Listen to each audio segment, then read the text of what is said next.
You're coming in to speak with our chapter in Kansas City, NSA. I know most of the people listening to this won't be members, although we would certainly encourage them to consider coming out.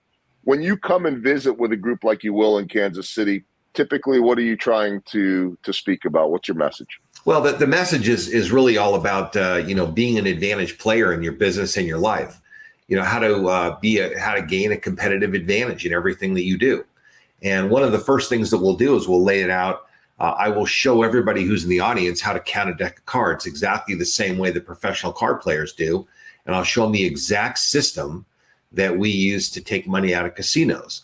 Once they understand the system and they kind of get how it works, which, by the way, doesn't mean that they can run to a casino and start taking money out. Those two things don't happen together. It takes a lot of practice. But I'll show them the basics of the system.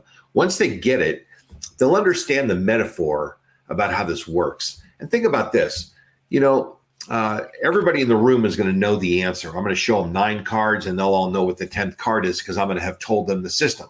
So everybody's going to know. And that's the way that blackjack works, is that there's a certain prediction to the formula, and the whole thing is very, very smooth. But here's the thing. After everybody guesses the right answer, they all know what the answer is. And it wasn't a lucky guess. It wasn't clairvoyance. It wasn't magic. It was advantage play, where they learn the system and they understand how it works. They're going to understand something very important, because I'm going to ask them the question.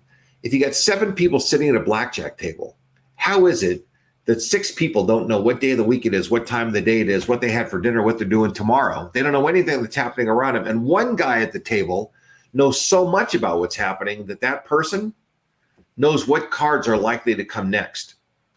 That's how life is. And so you ask the question, well, isn't that what we all try to do? Yeah. But 6 of the people at the table don't know anything about what's happening around them. They're kind of oblivious to what's happening.